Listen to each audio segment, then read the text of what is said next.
Thank you all. And good afternoon. It is my great privilege on behalf of the First Family to say welcome to the White House. And welcome to the swearing in of the 20th Surgeon General of the United States of America, Dr. Jerome Adams.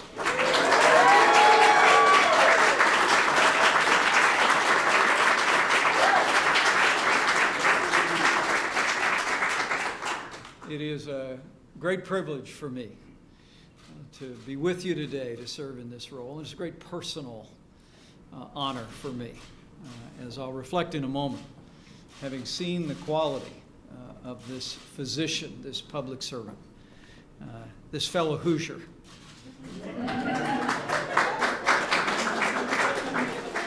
Today has special meaning to me, as I know it does to President Trump.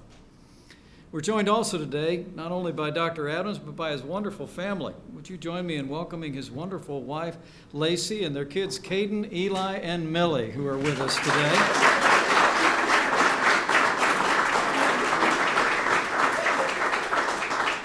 And his proud parents, Richard and Adrena Adams, are with us today from nearby Maryland. And his equally proud in-laws, Ked and Shelley Ringer, are with us today. Thank you so much. And what's that nephew's name? What's your name? Jalen. Everybody give Jalen a round of applause. Thanks, Jalen. It's also a special honor to be joined by some very distinguished public servants whose presence here today speaks about their respect for Dr. Adams as our new Surgeon General and the importance that they place on the role that he will play in the life of the nation. I'm grateful that the Secretary of Health and Human Services, Secretary and Dr. Tom Price, is with us. Thank you very much. The Administrator of the Center for Medicare and Medicaid Services, Seema Verma, is with us. Seema, thank you so much for your presence. The Director of the Centers for Disease Control and Prevention, Dr. Brenda Fitzgerald, is with us today. Dr. Fitzgerald, thank you. And we're greatly honored to be joined by a senator from the state of Indiana, Senator Todd Young. Thank you for being with us today. There are many other distinguished guests and public servants who are in the room. I know it means a great deal to the President and to Dr. Adams and his family that you're with us today. I also want to acknowledge the presence of leading representatives of our medical community. Represented today is the American Medical Association, the American Public Health Association, the American Association of Anesthesiologists, the Association of State and Territorial Health Officers. Your presence here today is a testament to Dr. Adams' well-deserved reputation in the medical profession and your enthusiasm for the President's decision to name him our new Surgeon General. Thank you for your presence.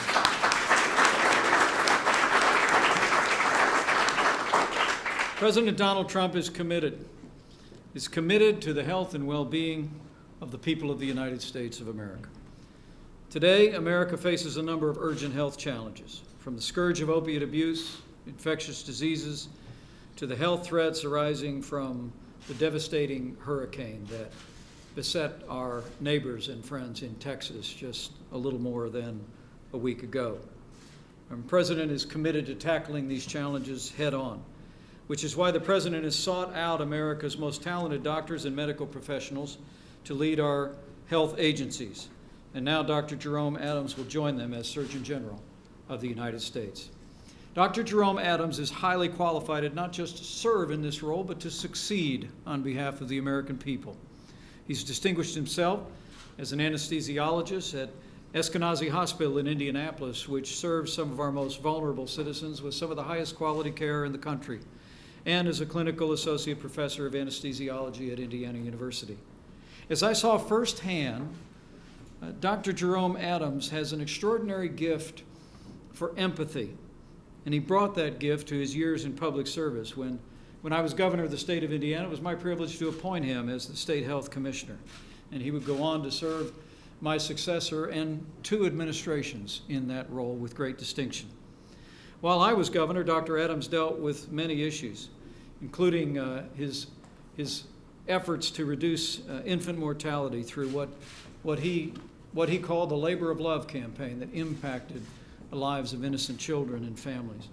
In fact, he was only 2 days on the job when the nation was gripped with great anxiety over the Ebola virus, and it was Dr. Jerome Adams who stepped forward as our state's health commissioner to calm the waters in Indiana and ensure that our citizens and our healthcare professionals had the information that they needed.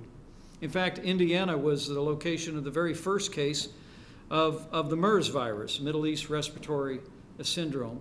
The very first case in the United States was reported in northwest Indiana. And Dr. Adams worked closely with the Centers for Disease Control in the midst of that and prevented the deadly outbreak from spreading beyond the initial patient. And during his tenure in mine, Indiana was rocked by the worst opiate-fueled HIV epidemic ever to hit rural America. And as we confronted this crisis, it was Dr. Jerome Adams who led from the front, who provided me and my team with expert advice. And I saw that empathy for which he is so widely known when he worked directly with the citizens who had been infected, worked with the CDC, and brought the widest range of resources, policies, and care to stem that epidemic affecting that community. Through these efforts and more, Dr. Adams' intellect and experience helped improve the health and well-being of the people of Indiana, and the people of my home state will always be in your debt. But Jerome, the good people of Indiana will miss you because your president and the American people need you as our new Surgeon General of the United States.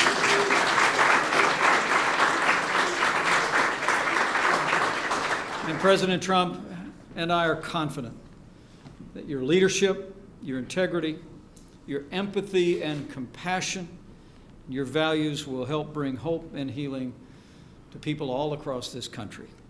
And so, on behalf of President Donald Trump, it is my great privilege to administer to you the oath of office. So if you'd step over by Lacey, place your left hand on the Bible, raise your right hand, and repeat after me.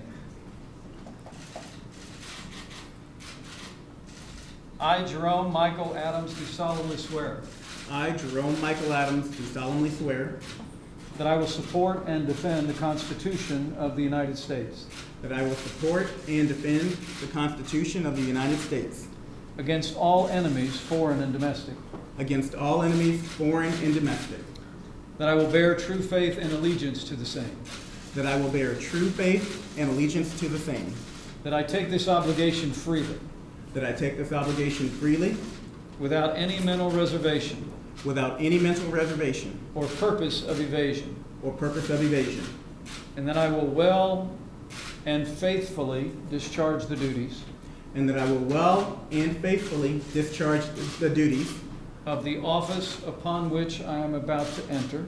of the office upon which I am about to enter. So help me God. So help me God.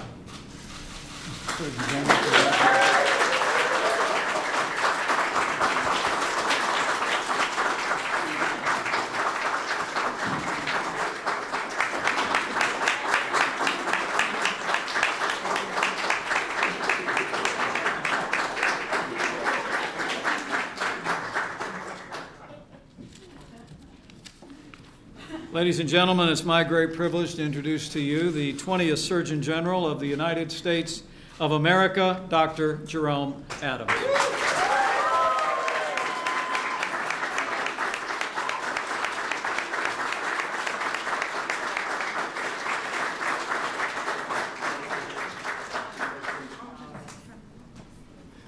Well, I'd like to start off by saying my thoughts and prayers are with the people who are dealing with the consequences of Hurricane Harvey, both the victims who have lost so much and all the brave Americans who are selflessly helping their fellow man, woman, and child.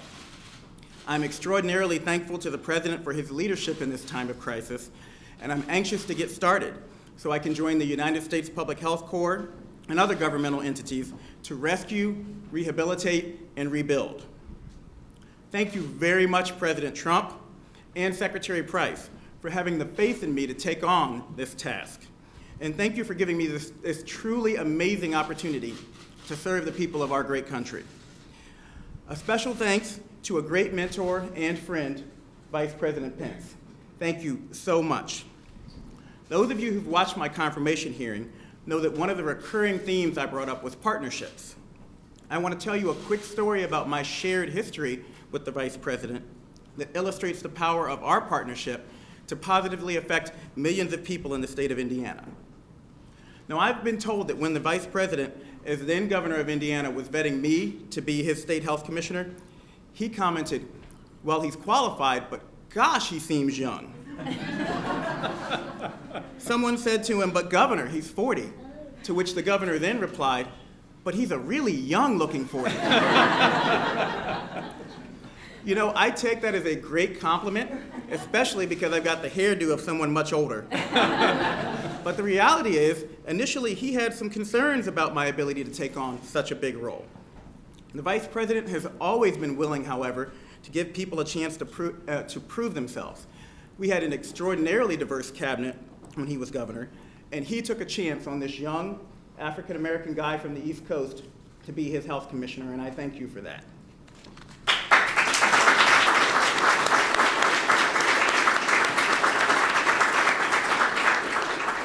Now, here's the other side of the story. I had my doubts about working for him also, to be honest with you.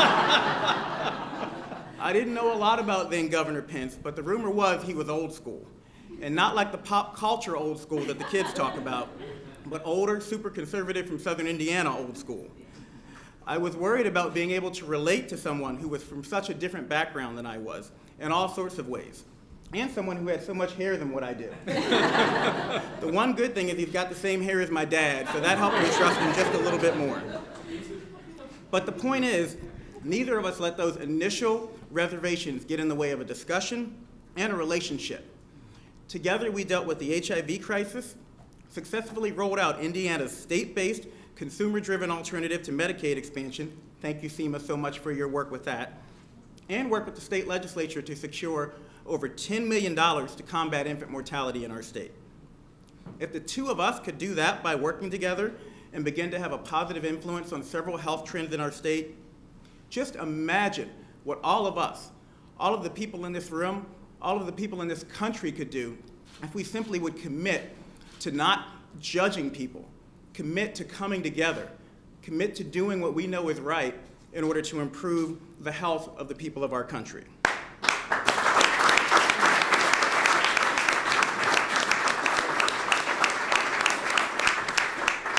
There's a great saying that bears worth repeating. Nobody's going to care what you know until they know that you care. Nobody I've met is better than letting people know they care than Vice President Pence.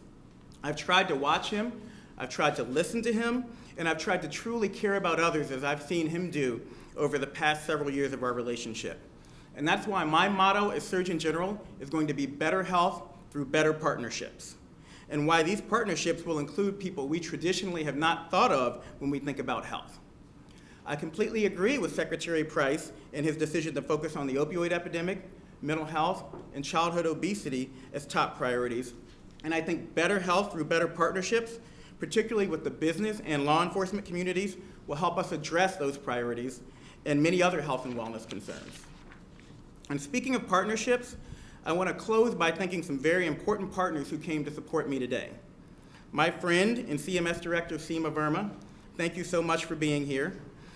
Together, we're committed to delivering higher quality health care at a lower cost through patient engagement and better prevention. I'm also happy to see former Indiana Attorney General Greg Zeller in the crowd. Greg, raise your hand so everybody knows who you are. And current Florida Attorney General Pam Bondi. Now, you might get a little worried when you see two attorneys general following me around.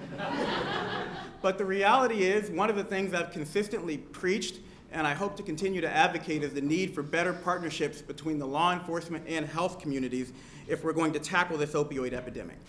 We cannot continue to keep viewing interventions as either being too hard on individuals with a legitimate disease or too soft on people who've committed real crimes. Dr. Brenda Fitzgerald, Director of the CDC, and Gerald Harmon, Board Chair of the American Medical Association, are also here. Leaders from the American Public Health Association, Association of State and Territorial Health Officers, and the American Society of Anesthesiologists, as Vice President Pence named, are also here, and all deserve recognition. President Trump and Vice President Pence, it occurred to me, you've got leaders in health science, prevention, you've got law enforcement here, you've got state health officials who are charged with carrying out these tasks on a state level. I think we should just order dinner, lock the doors, and we'll get all this stuff solved in a few days.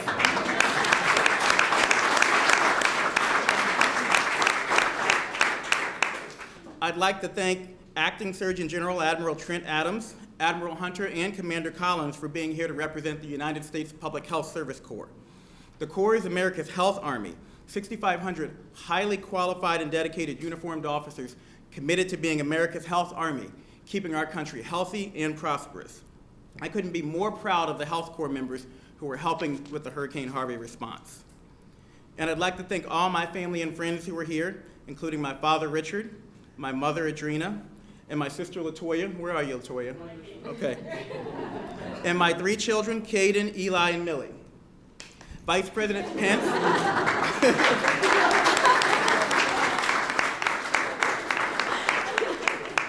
Vice President Pence, I've also got a whole lot of nieces and nephews out here who are anxious for a selfie with you. Finally, I'd like to finish by doing something I've observed the Vice President do many times. I've saved my last and my most heartfelt thanks for the person who gives me constant guidance and support. The person who keeps my family running and my life running while I'm off trying to save the world. The person who has been at my side for the good and the bad over the last 20 years. My lovely wife, Lacey. Thank you so much.